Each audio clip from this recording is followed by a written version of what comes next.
আজ আমি বানাচ্ছি স্প্রিং পটাটো। স্প্রিং পটাটো বানানোর জন্য আমি প্রথমে একটা আলু ছাড়িয়ে নিয়েছি। আলুটা ছাড়িয়ে নিয়ে আলুর দু সাইড থেকে কিছুটা কেটে আমি বাদ দিয়ে দিচ্ছি। দিয়ে মাঝখানের অংশটা আমরা নিয়ে নিয়েছি। এবারে মাঝখানের অংশটা রেখে আর দু সাইডে দুটো সরু কাঠি দিয়ে আমি এইভাবে কেটে নেব।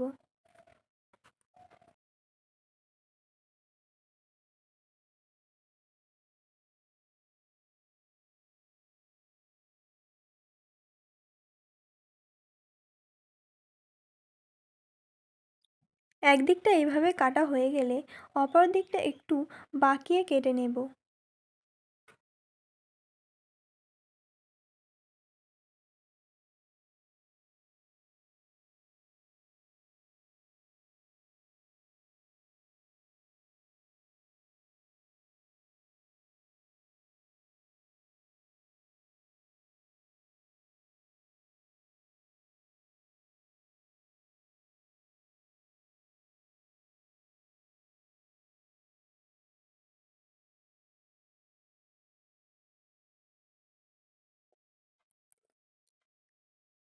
দেখুন কত সুন্দর দেখতে হয়েছে।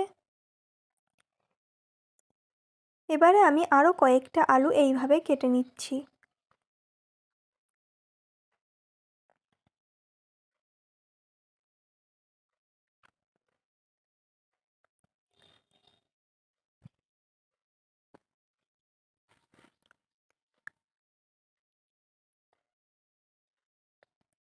আলুগুলো একদম পাতলা পাতলা করে কাটতে হবে। একটু মোটা করে কাটলে দেখতে অতটাও সুন্দর হয় না।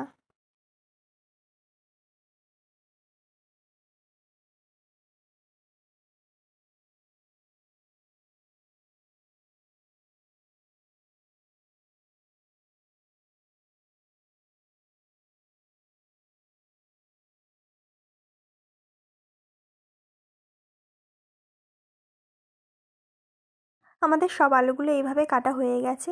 এবারে একটি পাত্রে অনেকটা পরিমাণে জল নিয়ে জলে দিয়ে দেব পরিমাণ মতো লবণ। লবণটা দিয়ে একটু গুলে নিয়ে আমরা জলের উপর একে একে কেটে রাখা আলুগুলো দিয়ে দেব। আলুগুলো দিয়ে 10-15 মিনিটের মতো আমরা ভিজিয়ে রাখবো।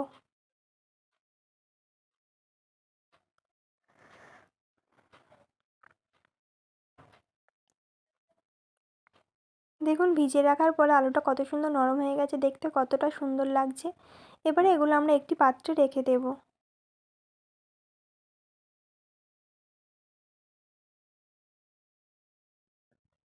এবারে আমি আলুর উপরে দিয়ে দেব কর্নফ্লাওয়ার, লঙ্কার গুঁড়ো, হলুদ গুঁড়ো দিয়ে ওটা আমরা ভালোভাবে মিশিয়ে নেব।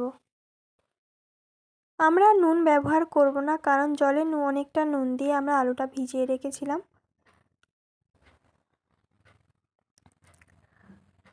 আমাদের আলুটা মেশানো হয়ে গেছে। এবারে কড়াইতে দিয়ে দেব তেল। তেলটা গরম হয়ে গেছে। এবারে আমরা গরম তেলের উপর আলুগুলো ছেড়ে দেব।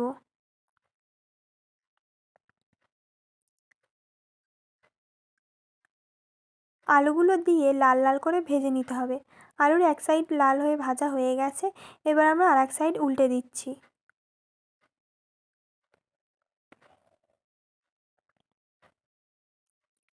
আলুর দুপিটি ভালোভাবে ভাজা হয়ে গেছে। এবার আমরা আলুগুলো তুলে নেব।